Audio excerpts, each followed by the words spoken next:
نحمده ونستعينه ونستغفره ونؤمن به ونتوكل عليه ونعوذ بالله من شرور أنفسنا ومن سيئات أعمالنا من يهده الله فلا مضل له ومن يضلله فلا هادي له ونشهد أن لا إله إلا الله ونشهد أن سيدنا وحبيبنا ومولانا محمد صلى الله عليه وسلم أرسل رسوله بالحق بشيرا ونذيرا بين يديه الساعة من يطع الله رسوله فقد رشده ومن يعصهما فقد غوى فقد قال الله تعالى في كلامه المجيد وفرقانه الحميد أعوذ بالله من الشيطان الرجيم بسم الله الرحمن الرحيم إنا أعطيناك الكوثر فصل لربك وانحر إن شانئك هو الأبتر فقد قال الله تعالى إن الله وملائكته يصلون على النبي يا أيها الذين آمنوا صلوا عليه وسلموا تسليما اللهم صل على محمد وعلى آل محمد كما صليت على إبراهيم وعلى آل إبراهيم إنك حميد مجيد اللهم بارك على محمد وعلى آل محمد كما باركت على إبراهيم وعلى آل إبراهيم إنك حميد مجيد أما بعد সমস্ত প্রশংসা গুণগান তারিফ সেই মহান রব্বুল আলামিনের জন্য, যিনি আমাদেরকে আশরাফুল মাখলুকাত তথা সৃষ্টির শ্রেষ্ঠ জীব হিসাবে সৃষ্টি করেছেন, যিনি আজকে তার ঘরে এসে খুতবা শোনার তৌফিক দান করলেন, সেই মহান মনিবের দরবারে শুকরিয়াতান সকলেই বলছি আলহামদুলিল্লাহ। অসংখ্য দুরুদ ও সালাম পেশ করছি আখিরি জামানার শেষ নবী সৈয়দুল মুরসালিন খাতামুন নবীন বিশ্বনবী মুহাম্মদ রাসূলুল্লাহ সাল্লাল্লাহু আলাইহি সাল্লাম, যার মাধ্যমে আল্লাহ রব্বুল আলামিন আমাদেরকে সঠিক পথের সন্ধান দিয়েছেন। যেই পথের সন্ধান পাওয়ার জন্য আমরা প্রতিনিয়ত সালাতের মধ্যে আল্লাহ রব্বুল আলামিনের কাছে বলে থাকি, ইহদিনাস সিরাতাল মুস্তাকিম, আল্লাহ গো আমাদেরকে তুমি সঠিক পথের সন্ধান দাও। সেই সঠিক পথের সন্ধান দেওয়ার জন্যই বিশ্বনবী মুহাম্মদ রাসূলুল্লাহ সাল্লাল্লাহু আলাইহি সাল্লামের মাধ্যমে আল্লাহ রাব্বুল আলামিন কোরআনুল কারীম নাজিল করে বিশ্ববাসীকে হেদায়েতের পথ দেখিয়েছেন।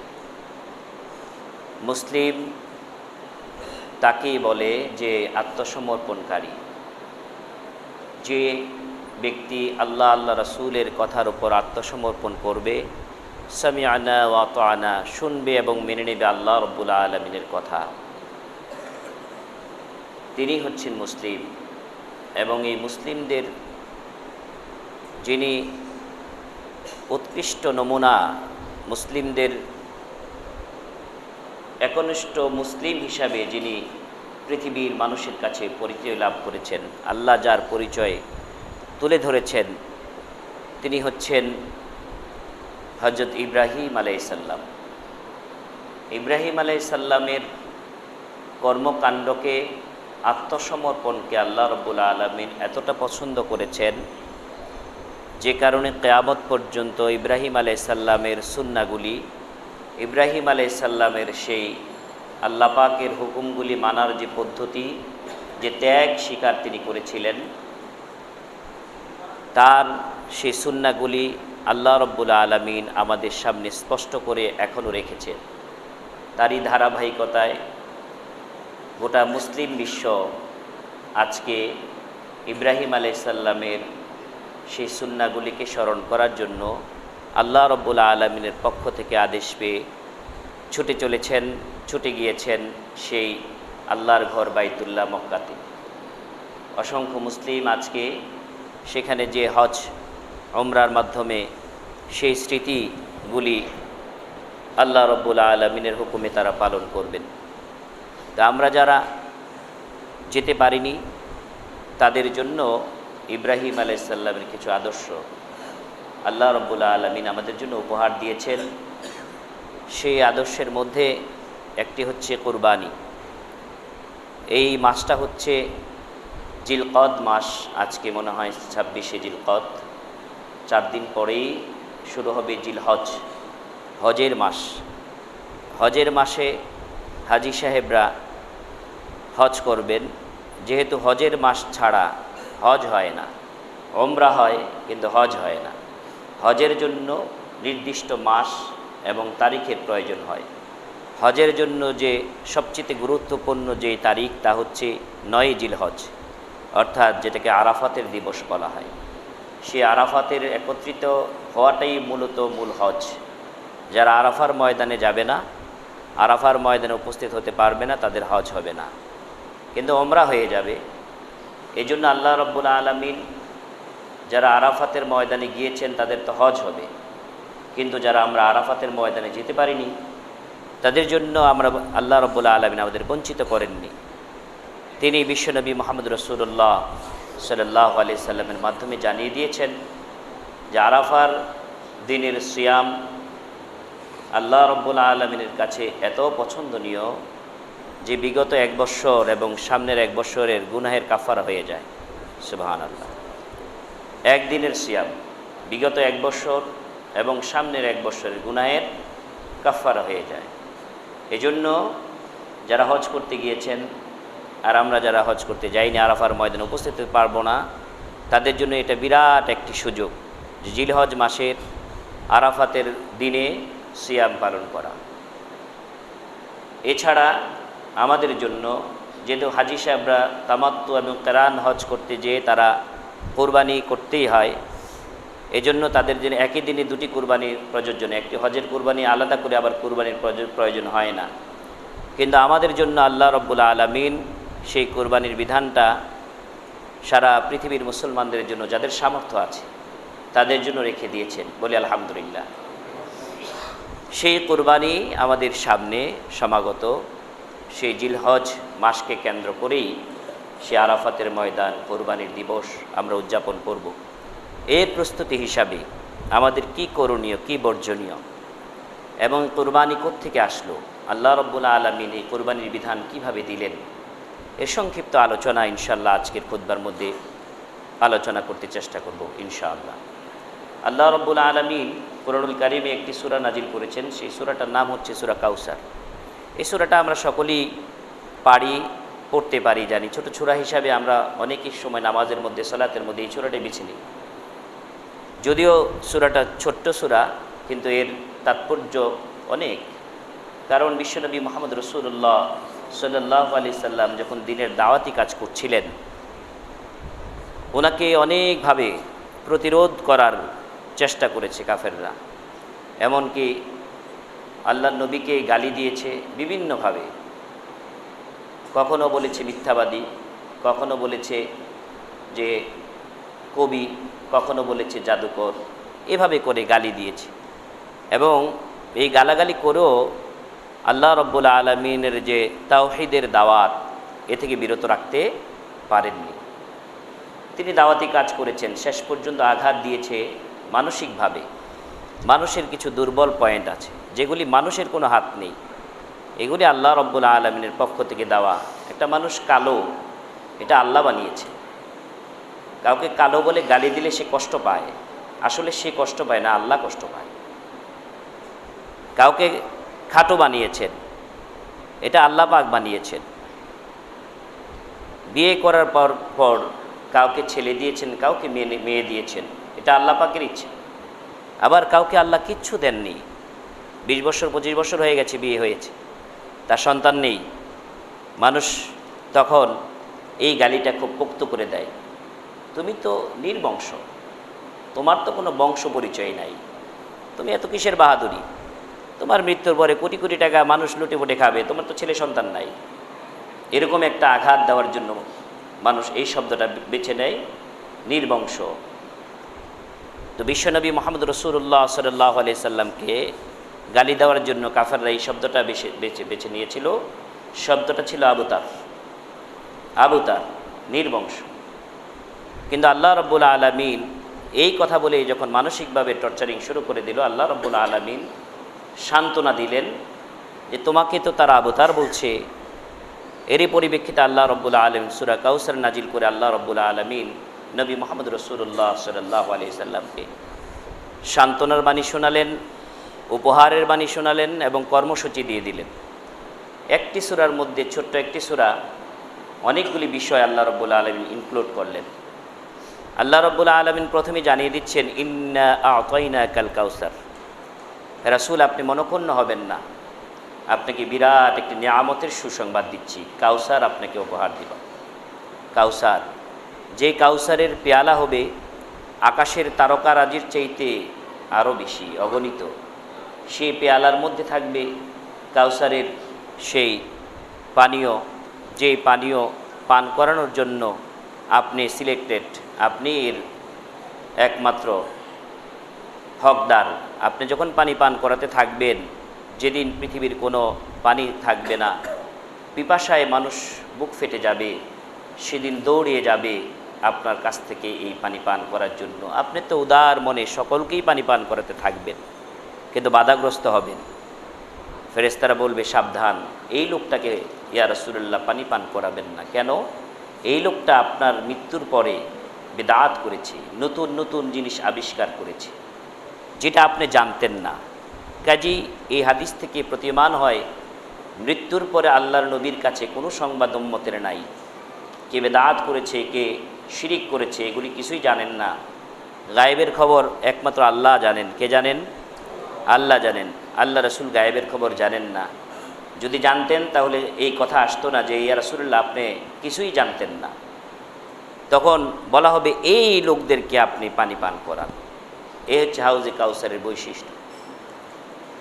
হাউজে কাউসার সম্পর্কে অনেক কথা আছে, তো সেদিকে আমি যাচ্ছি না। মূল কথা হচ্ছে আল্লাহ রাব্বুল আলামিন হাউজে কাউসার সম্পর্কে ঘোষণা দিয়ে বলছেন, ফাসাল্লি লিরাব্বিকা ওয়ানহার। আপনাকে একটা উপহার দিলাম, তবে পৃথিবীতে আপনার দুটি কাজ আপনাকে দিয়ে দিলাম।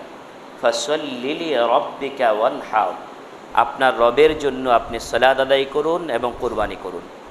সালাত যত জায়গায় এসছে তত জায়গায় এসছে আকিমুস সালাহ ওয়া আতুজ যাকাত। সালাত কায়েম করো, যাকাত আদায় করো।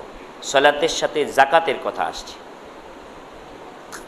কায়েমের কথা আসছে। কিন্তু এই সূরার মধ্যে আল্লাহ রাব্বুল আলামিন বলছেন, ফাসাল্লি লিরাব্বিকা ওয়ানহার, আপনার রবের জন্য সালাত আদায় করুন এবং কুরবানি করুন। সালাতের পাশাপাশি কুরবানির কথা আসছে। যারা সালাত আদায় করবে তাদেরকে অনেক কিছু কুরবান করতে হয়। সালাতের মধ্যে অনেক বেদাত ঢুকে পড়েছে, সে বেদাতগুলি ছেড়ে দিয়ে ত্যাগ করে কুরবান করে আপনাকে সহিভাবে সালাত আদায় করার উৎসাহ দেওয়া হচ্ছে। সালাতের মধ্যে আপনাকে সময় দিতে হলে অনেক সময় কুরবান করতে হয়। এই জন্য এই সালাতের পাশাপাশি কুরবানি শব্দটা এসছে। আর বিশ্বনবী মুহাম্মদ রাসূলুল্লাহ সাল্লাল্লাহু আলাইহি সাল্লাম এই কুরবানি কিভাবে করেছেন, এভাবে সেই কুরবানির যে নির্দেশ তিনি পেলেন সূরা কাউসারের মাধ্যমে, সেই কুরবানি সেই ইব্রাহিম আলাইহিস সালামের সুন্নাহকে জারি করেই তিনি কুরবানির সেই পদ্ধতি আমাদের সামনে রেখে গেছেন। কাজী আজকে যে আমরা কুরবানি করছি, এটা মূলত আল্লাহ পাকের নির্দেশ, এবং এই কুরবানির পদ্ধতি কী হবে এটা আল্লাহ পাক বিশ্বনবী মুহাম্মদ রাসূলুল্লাহ সাল্লাল্লাহু আলাইহি সাল্লামের সুন্নাহর মাধ্যমে জানিয়ে দিয়েছেন। কাজী আল্লাহ রাব্বুল আলামিন এই কুরবানির ইতিহাস তুলে ধরেছেন, যে সে আদম আলাইহিস সালাম থেকে শুরু করে বিশ্বনবী মুহাম্মদ রাসূলুল্লাহ সাল্লাল্লাহু আলাইহি সাল্লাম পর্যন্ত কুরবানি ছিল, আছে এবং থাকবে। কুরবানি অনেকভাবে হয়, অনেক পদ্ধতি আমরা কোরআনুল কারীম থেকে জানি। আমরা জেনেছি আদম আলাইহিস সালামের দুজন ছেলে ছিল, হাবিল কাবিল দুজনের নাম আমরা কোরআনুল কারিমে পাই। তারা কুরবানি দিয়েছিল, একজন পশু দিয়েছিল, একজন ফসল দিয়েছিল। তখনকার সিস্টেম ছিল যেটা কবুল হবে আকাশ থেকে আগুন এসে জ্বালিয়ে দেওয়া হবে, যেটা কবুল হবে না সেটা জ্বালিয়ে দেওয়া হবে, আর যেটা কবুল হবে উঠিয়ে নেওয়া হবে।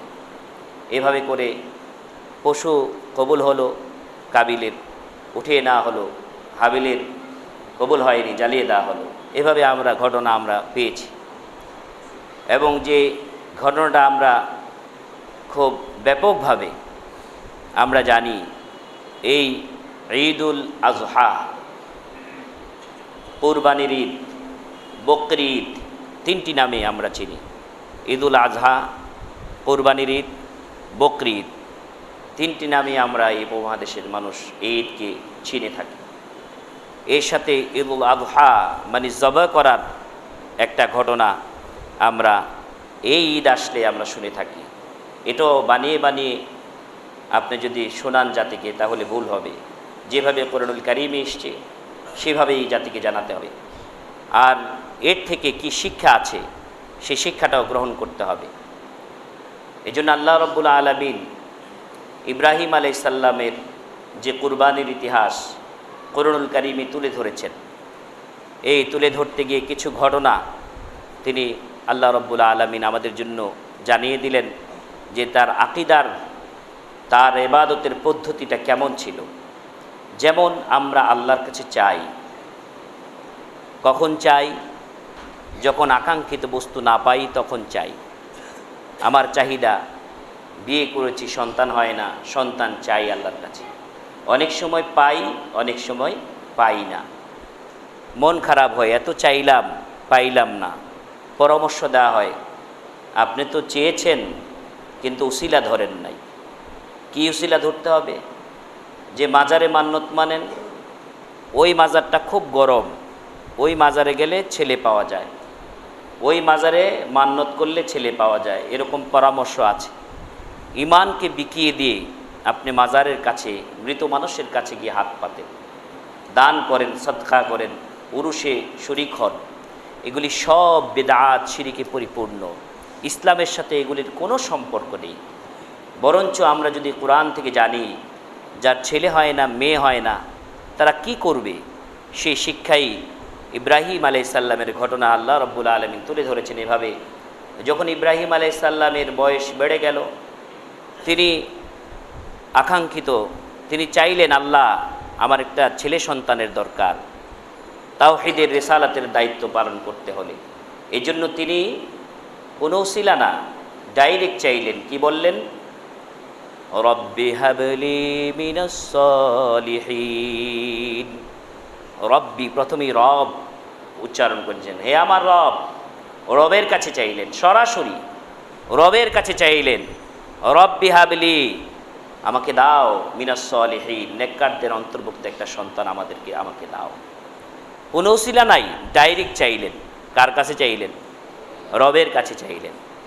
যেই কথাটা আমরা প্রতিনিয়ত ঘোষণা করি, ইয়্যাকা না'বুদু ওয়া ইয়্যাকা নাস্তাঈন, আল্লাহ গো কেবলমাত্র তোমার গোলাম, তোমার কাছেই চায়, অন্য কারো কেউ দিতে পারে না। কাজী চাওয়া যদি চাই আল্লাহ রাব্বুল আলামিন, এই চাওয়া মানে দোয়া, এই দোয়া কখনো বিফল হয় না। অনেকে প্রশ্ন করতে পারেন, হুজুর ছেলের জন্য তো অনেক দোয়া করলাম, ওই ছেলে তো হলো না, হলো মেয়ে। কিন্তু দোয়ার কবুল হওয়ার যে পদ্ধতি, এটা আমাদের অনেকেরই জানা নেই, এই জন্য নিরাশ হয়ে যায়। বিশ্বনবী মুহাম্মদ রাসূলুল্লাহ সাল্লাল্লাহু আলাইহি সাল্লাম বলেছেন, দোয়া বৃথা যায় না, কবুল হয়। এক নম্বর যে দোয়া আপনি করবেন হালাল, সেই দোয়া সরাসরি কবুল হয়ে যাবে। এক নম্বর সূরত। অনেকেরই জীবনে দোয়া করেছেন, যা চেয়েছেন তাই পেয়েছেন, হয়নি, হয়েছে। আবার অনেকে দোয়া করেছেন, পাননি, এই জন্য নিরাশ হবেন না। বিশ্বনবী বলেছেন, যে দোয়া করেছো কাঙ্ক্ষিত বস্তু আল্লাহ দেননি, কিন্তু এর বিনিময়ে দুনিয়াতে অন্য দিক দিয়ে তোমাকে পুষিয়ে দিবেন। বলেন সুবহানাল্লাহ। তোমাকে ছেলে দেননি, কিন্তু এমন একটি মেয়ে দিয়েছেন, মেয়ের জামাই দিয়ে তোমার ছেলের চাহিদা পূর্ণ করে দিবে। সুবহানাল্লাহ। এরকমটা হয় না? ছেলে বাবার কথা শোনে, কিন্তু মেয়ের জামাই শ্বশুরকে অনেক সম্মান করে। আল্লাহ পাক ওদিক দিয়ে পুষিয়ে দিতে পারেন। আর দুনিয়াতে যদি দোয়ার বিনিময়ে কোনো কল্যাণ না দান করে, দোয়া বিফল হবে না। কিয়ামতের দিন এই চাওয়ার বিনিময়ে তোমাকে দুনিয়াতে বঞ্চিত করেছি, আমার কাছে চেয়েছো, আমি বঞ্চিত করব না। কিয়ামতের ময়দানে এই দোয়ার বিনিময়ে তোমাকে অন্য কিছু উপহার দিয়ে দিব। বলেন সুবহানাল্লাহ। এই জন্য কখনো দোয়া বিফল হয় না। নবীরা দোয়া করেছেন, নিরাশ হয়নি। তবে নবীদের দোয়া সরাসরি কবুল হয়ে গেছে। তিনি দোয়া করেছেন, রব্বি হাবলি মিনাস সালিহিন, আল্লাহ আমাকে নেক সন্তান দাও। আল্লাহর সাথে সাথে ঘোষণা করে দিলেন, ফাবাশশারনাহু বিগুলামিন হালিম, তোমাকে একটি সুসংবাদ দিলাম, পুত্র সংবাদ, পুত্র সন্তান, তাও হবে ধৈর্যশীল। গোলামুন হালিম, চরম ধৈর্যশীল সন্তানের তোমাকে সুসংবাদ দিয়ে দিলাম। তাহলে দোয়া করলে দোয়া কবুল হয়, হয় না? হয় না? দোয়া করলে দোয়া কবুল হয়। যেহেতু ইব্রাহিম আলাইহিস সালাম ছেলের জন্য দোয়া করেছেন, আল্লাহ পাক ছেলেই দিয়েছেন এবং চেয়েছেন নেককার সন্তান, আল্লাহ আরও বাড়িয়ে দিলেন। তুমি যা চেয়েছো তার চেয়ে বাড়িয়ে দিলাম। চেয়েছো নেককার সন্তান, শুধু নেককার না, সে হবে চরম ধৈর্যশীল সন্তান। সুবহানাল্লাহ। আল্লাহ ঘোষণা দিয়েছেন। কেমন ধৈর্যশীল ছিল আল্লাহ রব্বুল আলামিন, সেই কথাটাই কোরআনুল কারীমে এভাবে কোট করছেন, ফালাম্মা বালাগা মাআহুস সাইয়া, যখন সন্তান বাবার সাথে চলাফেরার বয়সে উপনীত হলো। ইসমাইলকে আল্লাহ দান করলেন। এই সন্তান যখন বাবার সাথে চলাফেরার বয়সে উপনীত হলো, চলতে পারে, চলাফেরা করতে পারে, সেই বয়সে যখন হলো, আল্লাহ রব্বুল আলামিন ইব্রাহিম আলাইহিস সালামকে একটি স্বপ্ন দেখালেন। সেই স্বপ্নের মাধ্যমে কি হলো, কি দেখলেন, এবং স্বপ্ন দেখার পরে, স্বপ্ন আমরা জানি, স্বপ্নে দেখেছেন কুরবানি করতে। আমরা ওয়াজ শুনি যে স্বপ্নে কি দেখেছেন, তোমার প্রিয় জিনিস কুরবানি করো। এরকম ওয়াজ শুনি যে তোমার প্রিয় জিনিস কুরবানি করো। তিনি প্রিয় জিনিস খুঁজে পাচ্ছেন না, ওট কুরবানি করেছেন, তারপরে আবার কুরবানি করেছেন, আবার এগুলি কবুল হয়নি। এগুলি বানোয়াট ওয়াজ। তিনি কোনো ওট, গরু, দুম্বা এগুলি কুরবানি করেননি। তিনি সরাসরি যা দেখেছেন তা কোরআনুল কারীমে আল্লাহ রব্বুল আলামিন উল্লেখ করেছেন। কি স্বপ্ন দেখেছেন? তিনি ছেলেকে যখন এই স্বপ্নের কথা বলছেন, কি বলেছেন, এই কথাটা আল্লাহ রব্বুল আলামিন এভাবে তুলে ধরেছেন, ক্বালা ইয়া বুনাইয়া ইন্নী আরা ফিল মানামি আন্নী আযবাহুকা। ইয়া বুনাইয়া, ইন্নী, হে ছেলে, ইন্নী আযবাহুকা, ইন্নী আরা ফিল মানামি, আমি স্বপ্নে দেখেছি, আন্নী আযবাহুকা, আমি তোমাকে জবাই করছি। সুবহানাল্লাহ বলবেন না? তিনি ছেলেকে বলছেন, ইয়া বুনাইয়া ইন্নী আরা ফিল মানাম, আমি স্বপ্নে দেখেছি, আন্নী আযবাহুকা, তোমাকে আমি জবাই করছি। আল্লাহ আমাকে দেখিয়েছেন প্রিয় বস্তু জবাই করতে। আমি ওর কুরবানি করেছি, ও কবুল হয়নি, আবার করেছি, কবুল হয়নি, আবার করেছি, কবুল হয়নি, পরে দেখলাম খুঁজে তুমি আমার প্রিয় ছেলে। এরকম বক্তব্য এই আয়াতে আছে? কি বলেন, এই আয়াতে এরকম বক্তব্য আছে? নেই। সরাসরি বলছেন, ইয়া বুনাইয়া, হে ছেলে, ইন্নী আরা ফিল মানাম, আমি স্বপ্নে দেখেছি, আন্নী আযবাহুকা, তোমাকে জবাই করছি, ফানজুর মাযা তারা, তোমার রায় কি বলো। আমি তো স্বপ্নে দেখলাম তোমাকে জবাই করছি, এটা রায় কি? স্বপ্নে দেখা অর্থ হচ্ছে আল্লাহ আমাকে আদেশ করেছে। নবীদের স্বপ্ন সত্য, ওহীর সমতুল্য। এটা যারা এই আকীদা জানেন যে নবীদের স্বপ্ন হচ্ছে সত্য স্বপ্ন, এটা বিশ্বাস করতে হবে, এটা ওহীর সমতুল্য। কিন্তু এই ছোট্ট ছেলে, ফালাম্মা বালাগা মাআহুস সাইয়া, চলার মতো বয়সের ছোট্ট ছেলে তো এই কথা জানার কথা না।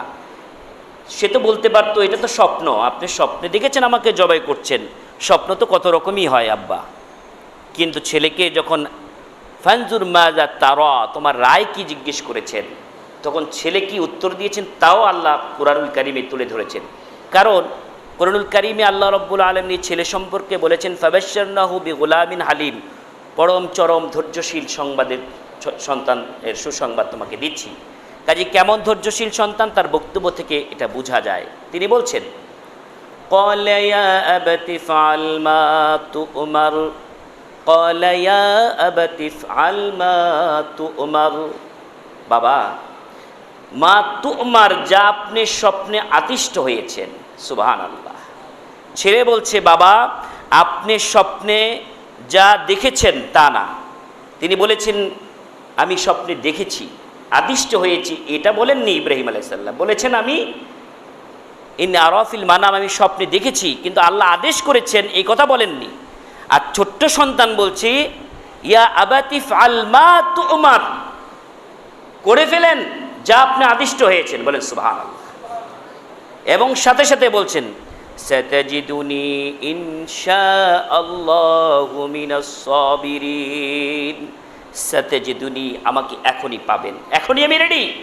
স্বপ্নে তো দেখেছেন আমাকে জবাই করতে, কাজী আমি রেডি আছি, আমার জীবন আমি বিলিয়ে দিতে চাই আল্লাহর এই হুকুমের কাছে, সুবহানাল্লাহ।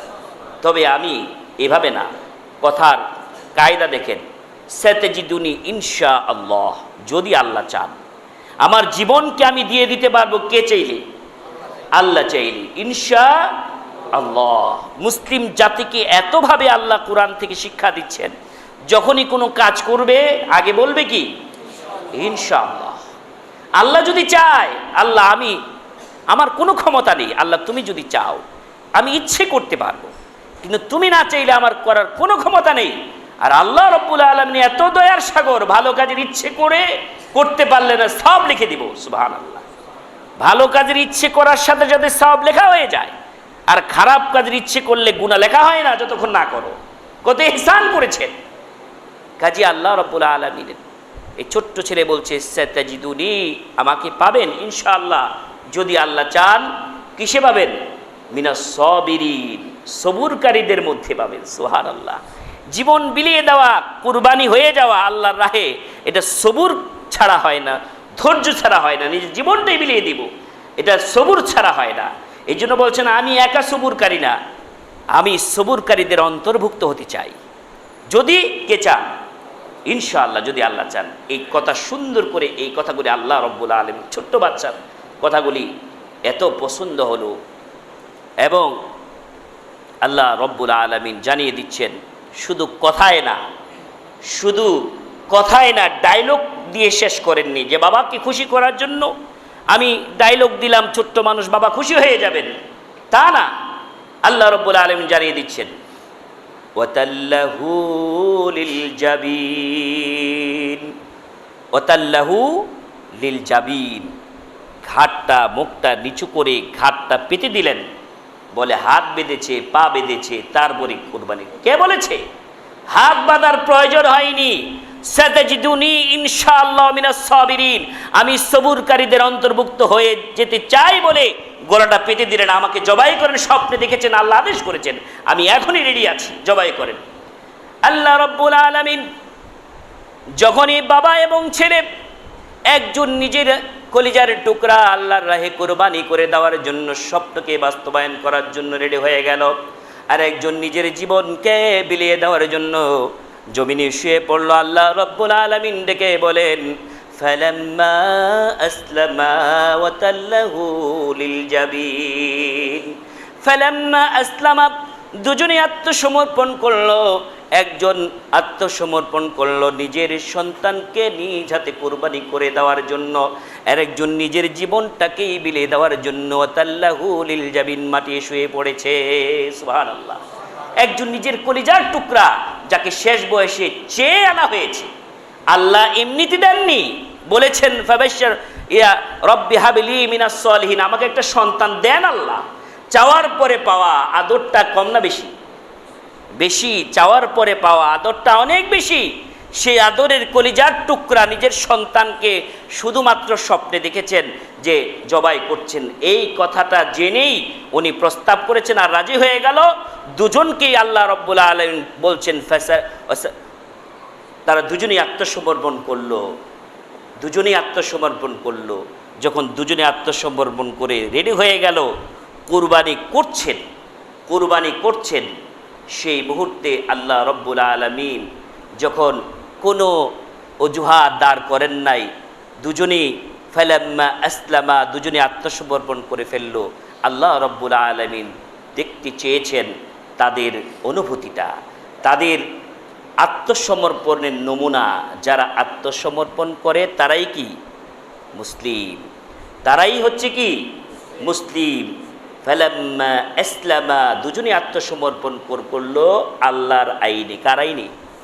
আল্লাহর আইনের কাছে পৃথিবীতে যত আইন আছে সব আইন লাথি মেরে ফেলে দিতে হবে আল্লাহর আইনের বিরোধী হলে, ঠিক না বেটি? একমাত্র আল্লাহর আইন দিয়ে একটা মানুষকে, যেমনি করে আল্লাহ রব্বুল আলামিন রিজিকের মালিক, আরশের মালিক, আমার হায়াতের মালিক, জীবনের মালিক, কুল ইন্না সলাতি ওয়া নুসুকি ওয়া মাহইয়ায়া ওয়া মামাতি লিল্লাহি রাব্বিল আলামিন। হে নবী বলুন, আমার জীবন, আমার মরণ, আমার সালাত, সিয়াম, হজ, যাকাত, যত ইবাদত আছে কুরবানি থেকে সব কিছু লিল্লাহি রাব্বিল আলামিন, আল্লাহর আইনে হবে। কার আইনে? আল্লাহর আইনে হবে। আল্লাহর আকাশ বাতাস জমিন ভোগ করছি অহরহ, প্রতিটি নিঃশ্বাসে নিঃশ্বাসে আল্লাহর অক্সিজেন গ্রহণ করছি, আর আল্লাহর আইনের বিরোধিতা করছি, নাস্তিকতার পথ অবলম্বন করছি। এই দুঃসাহস তোমাকে কে দিয়েছে? আল্লাহ পাক বলছেন, আমার জমিন ছাড়া যদি কোনো কোথাও পালানোর জায়গা থেকে এই জমিন থেকে বের হয়ে যাও, নয়তো আমার আইনেই তোমাকে চলতে হবে।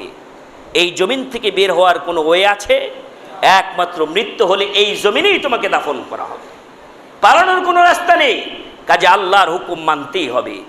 এখানে পৃথিবীর যত সুন্দর সুন্দর বক্তব্য থাকুক, যত আইন থাকুক, পৃথিবীতে চলার জন্য কোনো আইন, কোনো বক্তব্য গ্রহণযোগ্য হবে না যদি না আল্লাহ রব্বুল আলামিনের পক্ষ থেকে যে আইন, কোরআনুল কারীম, আর সিলেক্টেড পারসন, একমাত্র অনুসরণী ব্যক্তি মুহাম্মদুর রাসূলুল্লাহ সাল্লাল্লাহু আলাইহি সাল্লামের অনুসরণ, সুন্নাহ মেনে না হয়। কাজী সেই সুন্নাহ তরিকা অনুযায়ী আমাদের কুরবানি করতে হবে। আল্লাহ রব্বুল আলামিন দুজনে যখন আত্মসমর্পণ করলেন, তারা দুজনেই আত্মসমর্পণ করার পরে আল্লাহ রব্বুল আলামিন দেখলেন তাদের মনের অবস্থা, আল্লাহকে সন্তুষ্টি করার জন্য তারা জীবন দিতে প্রস্তুত। তো আল্লাহ জীবন নিয়ে খুশি না, তার অন্তরটাকেই আল্লাহ রব্বুল আলামিন কবুল করে নিলেন, তাদের ইচ্ছাটাকে কবুল করে নিলেন। আল্লাহ রব্বুল আলামিন যখন ওই কুরবানির জন্য প্রস্তুত হয়ে গেল, আল্লাহ রব্বুল আলামিন ডেকে ডেকে বললেন, ওয়ানাদাইনা আইয়া ইব্রাহিম, হে ইব্রাহিম শোনো, ওয়ানাদাইনা আইয়া ইব্রাহিম কদ সাদ্দাকতার রুইয়া, কদ সাদ্দাকতার রুইয়া, স্বপ্নে যা দেখালাম সব সত্যে পরিণত করেছো। বলেন সুবহানাল্লাহ। আসলে কি জবা হয়েছে? ছেলে কি জবা হয়েছে? কিন্তু আল্লাহ পাক বলছেন স্বপ্নে যা দেখিয়েছি সব হয়ে গেছে। সুবহানাল্লাহ। তিনি জবাই করার প্রস্তুত হয়েছেন, ছেলে জবাই হয়ে যাওয়ার জন্য প্রস্তুত হয়েছেন। সেই মুহূর্তে আল্লাহ রাব্বুল আলামিন ইব্রাহিমকে ডেকে বলছেন, ওয়ানাদাইনা ইব্রাহিম, হে ইব্রাহিম কদ সাদ্দাকতার রুইয়া, স্বপ্নে যা দেখালাম তা তুমি সত্যে বাস্তবায়ন করেছো। আসলে কি কুরবানি করেছে? করেন নাই। কিন্তু আল্লাহ রাব্বুল আলামিন শুধুমাত্র আত্মসমর্পণ করার কারণে আল্লাহ রাব্বুল আলামিন সার্টিফিকেট দিয়ে দিলেন, ওয়ানাদাইনা আইয়া ইব্রাহিম কদ সাদ্দাকতার রুইয়া ইন্না কাযালিকা নাজিল মুহসিনিন। মুহসিনকারীদেরকে আমি ইহসান করে থাকি, যারা একমাত্র আমার সন্তুষ্টির জন্য ভালো কাজ করে। দেখো, তোমাদেরকে তোমরা আত্মসমর্পণ করেছো, কিন্তু তুমি জবা হয় না। ফাদাইনাহু বিযিবহিন আযীম, একটা অন্য প্রাণীর মাধ্যমে তোমাদের এই কুরবানিটাকে কবুল করে নিলাম। বলেন সুবহানাল্লাহ। দুম্বা কুরবানি হয়ে গেছে, মনে করেছে ছেলে কুরবানি, যে ডাক শুনে তো মনে করেছে আমার ছেলেই কুরবানি হয়ে গেছে। ডাক শুনে, আল্লাহর ডাক শুনে মনে করেছে আমার ছেলেই কুরবানি হয়ে গেছে। কেন আওয়াজও আসছে, গড়গড় আওয়াজ, সূর্যও ডাবছে। কাজী উনি আল্লাহ যখন ডেকেছে, ইয়া ইব্রাহিম, কবুল তো হয়ে গেছে, তুমি স্বপ্নে যে সব হয়ে গেছে। উনি মনে হচ্ছেন স্বপ্নে দেখেছি ছেলেকে জবাই করেছে, কাজে ছেলে জবাই হয়ে গেছে। কিন্তু আল্লাহ বলছেন, ফাদাইনাহু বিযিবহিন আযীম, আমি অন্য একটা মাধ্যমে তোমার এই কুরবানি কবুল করে নিয়েছি। সুবহানাল্লাহ। সেই ইতিহাস আল্লাহ রব্বুল আলামিন বলছেন, ওয়াতারাকনাহু ফিল আখিরিন, এই শিক্ষাটা আমি এই ছেলের পরিবর্তে অন্য একটা পশু কুরবানি করার যে একটা সিস্টেম আমি চালু করলাম, ওয়াতারাকনাহু ফিল আখিরিন, কিয়ামত পর্যন্ত সমস্ত মানুষের জন্য একটা দৃষ্টান্ত হিসাবে আমি রেখে দিলাম। বলেন সুবহানাল্লাহ। সেই জন্য আজ থেকে প্রায় 5000 বছরের সেই কুরবানির কথা জেনে বুঝে আমরা যদি কুরবানি করতে পারি, তাহলে আমাদের সেই কুরবানি কার জন্য হবে? কুরবানি আল্লাহর জন্য হবে, আল্লাহর সন্তুষ্টির জন্য হবে। কিন্তু আমরা আজকে যেভাবে কুরবানি দিচ্ছি, কুরবানি হয় একটা প্রতিযোগিতার বিষয় হয়ে গেছে, যে কার চাইতে কে বেশি টাকা খরচ করে কুরবানি দিতে পারবে, মিডিয়াতে কার নাম লিস্টে প্রথমে থাকবে, গাবতলীর হাট থেকে সবচেয়ে বড় গরু কার নামে কেনা হবে, কার রিপোর্টটা সাংবাদিকরা আগে প্রচার করবে, সে কত টাকার মালিক হলো। মনে রাখবেন, কোরবানি হালাল অর্থ দিয়ে যদি না হয়, হাজার হাজার কোটি টাকার কোরবানি করলেও কোরবানি আল্লাহর দরবারে কবুল হবে না। আপনি প্রতিযোগিতা করতে পারেন, কিন্তু কবুল হওয়ার জন্য, কোরবানি কবুল হওয়ার জন্য শর্ত হলো হালাল উপার্জন লাগবে। সুদ ঘুষ আছে না নাই? আছে না নাই? যারা হাজার হাজার টাকার মালিক, কোটি কোটি টাকার মালিক, এগুলি কি রিক্সা চালাইয়া হয়েছে? কি কর, রিক্সা চালাইয়া হয়েছে? মাটি কেটে হয়েছে? অধিকাংশ, সবাইকে বলবো না, কারো পৈতৃক সম্পত্তিতে সে অনেক টাকার মালিক হয়েছে, কে ব্যবসা বিজনেস করে হয়েছে হালালভাবে। অধিকাংশই বাংলার জমিনে সুদ এবং ঘুষের টাকা দিয়ে কুরবানি হয়, ঠিক না বেঠিক?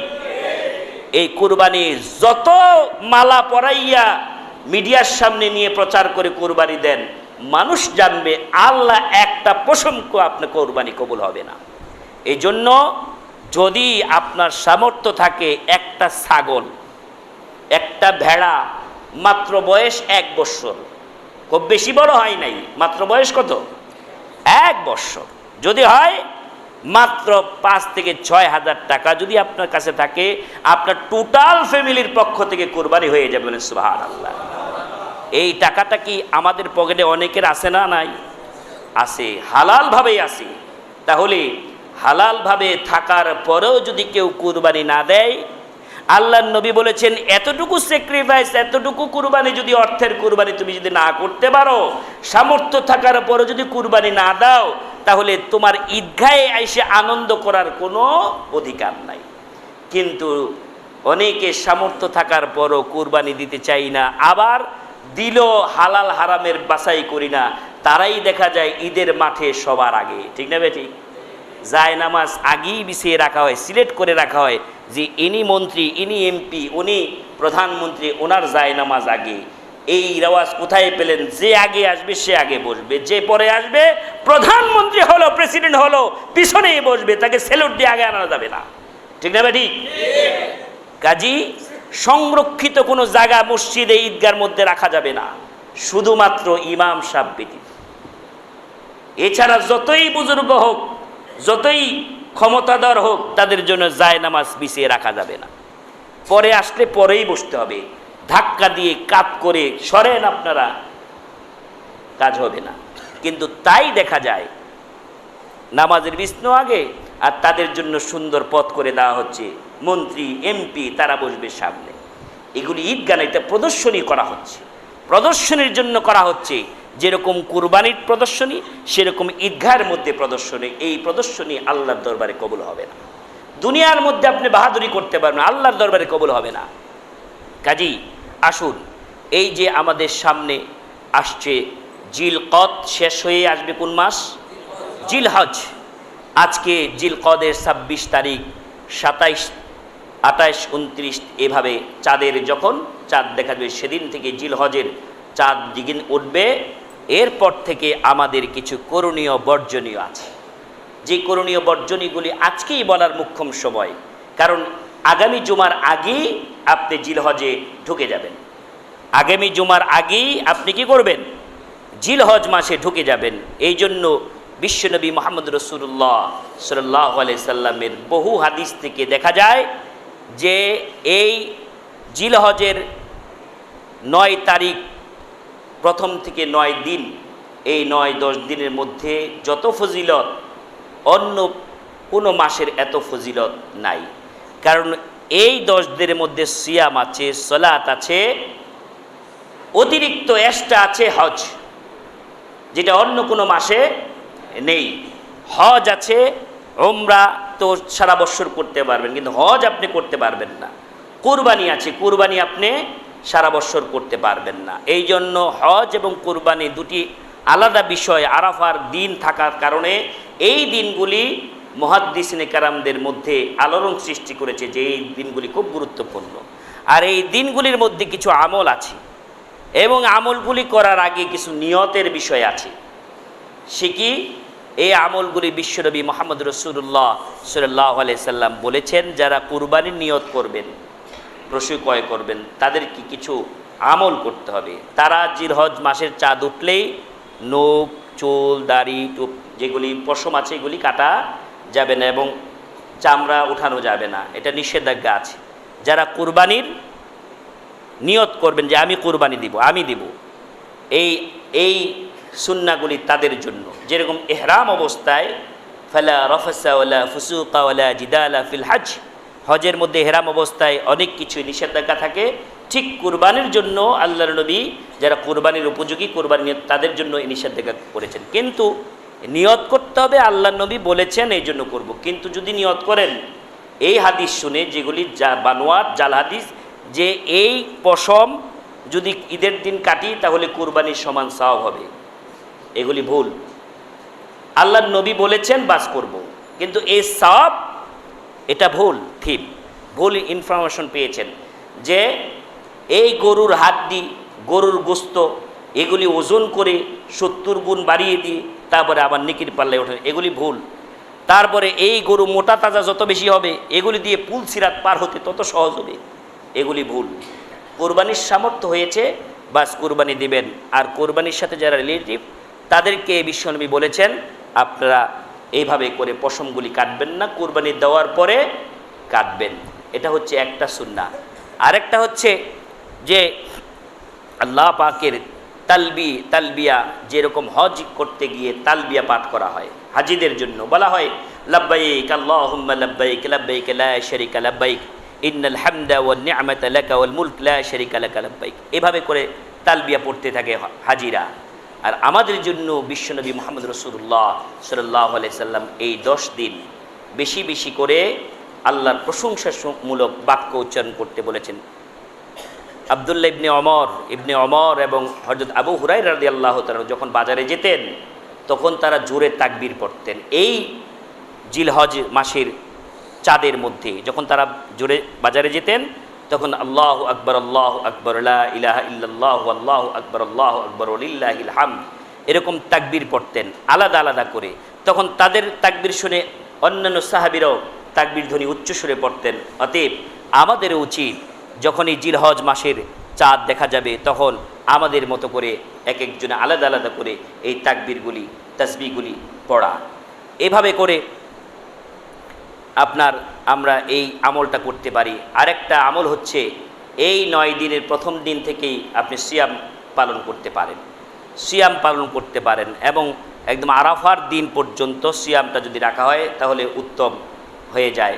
আর যদি একান্ত এতদিন আপনি সিয়াম পালন করতে অপারগ হন তাহলে অন্তত 2 দিন সিয়াম পালন করলে আরাফার দিনের একটা মর্যাদা আপনি পেতে পারি। 8 এবং 9 জিলহজ যদি 8 এবং 9 জিলহজ যদি পালন করি হতে পারে 8ই জিলহজ আরাফার ময়দান, হতে পারে 9ই জিলহজ আরাফার ময়দান, দুটি একটার না একটার সাথে মিলে যাবে। কাজী যেহেতু বাংলাদেশ থেকে আরবের একটু দূরত্ব আছে এবং সেই স্থানীয় সময় অনুযায়ী 1 দিন 2 দিন ডিফারেন্স হয় আরাফার ময়দানের দিন, কুরবানির দিন, এই জন্য অন্তত 2 দিন যদি রোজা রাখা হয় আল্লাহ রব্বুল আলামিন 2 দিন থেকে 1 দিনের রোজাটা যদি আরাফার ময়দানের সাথে মিলে যায় তাহলে আপনার বিগত 1 বছরের এবং সামনের 1 বছরের গুনাহের কাফফারা হিসাবে আল্লাহ নবী ঘোষণা দিয়েছেন। সুবহানাল্লাহ। কাজে এই আমলগুলি ইনশাআল্লাহ আমরা করব। আর যখন আমরা কুরবানির পশু কিনতে যাব অবশ্যই কুরবানির পশুর সিলেক্টেডের ব্যাপারে আমাদের সতর্কতা অবলম্বন করতে হবে, সুন্নাহর প্রতি খেয়াল রাখতে হবে। আল্লাহ নবী নিষেধ করেছেন স্পষ্ট কানা, এক চোখ কানা, চোখেই দেখে না, চোখ উঠে গেছে, স্পষ্ট খোড়া, স্পষ্ট রোগা এরকম যদি সিমটম গরু, খাসি এবং ওটের মধ্যে পাওয়া যায় এগুলি অ্যাভয়েড করতে হবে। যেটা ভালো তর্জদা সুন্দর দেখে স্পষ্ট দেখে আপনারা কুরবানি করবেন এবং এই কুরবানি অবশ্যই নিজ হাতে করা উত্তম। হুজুরকে ভাড়া করে এনে 500 টাকা 1000 টাকা হাদিয়া দিয়ে দরকারটা কি? বিশ্বনবী মুহাম্মদ রাসূলুল্লাহ সাল্লাল্লাহু আলাইহি সাল্লাম নিজে হাতে কয়টা কুরবানি করেছেন বলেন তো? 63টা কুরবানি করেছেন। মোট 100 কুরবানি হয়েছিল ওই দিন। 63টা আর বাকি থাকে কত? আলী রাদিয়াল্লাহু তাআলা বাকিগুলি করেছিলেন। কাজে বিশ্বনবী মোহাম্মদ রসুল্লাহ সাল্লাল্লাহু আলাইহি সাল্লাম থেকে বড় হুজুর তো আপনি হন নাই। কাজে আপনি হুজুরের দরকার নেই, আপনি নিজেরটা নিজে কুরবানি করেন, তাহলে সাহস বাড়বে এবং নিজের আমল নিজে করলেন, নিজে হাতে কুরবানি করবেন। কুরবানি করার সময় অবশ্যই আল্লাহর নাম নিয়ে করতে হবে। হ্যাঁ, অনেকে বলে আমার বাবার নামে কুরবানি দিয়েছি। বাবার নামে কুরবানি হয় না, কুরবানি হয় কার নামে? আল্লাহর নামে। আর পক্ষ থেকে হয়, আমার পক্ষ থেকে, আমার পরিবারের পক্ষ থেকে, আমার পক্ষ থেকে আমি কার নামে? বিসমিল্লাহি আল্লাহু আকবার, আল্লাহর নামে কুরবানি দিচ্ছি। এতটুকু বলেই যদি আপনি কুরবানি করেন, ব্যাস হয়ে গেল।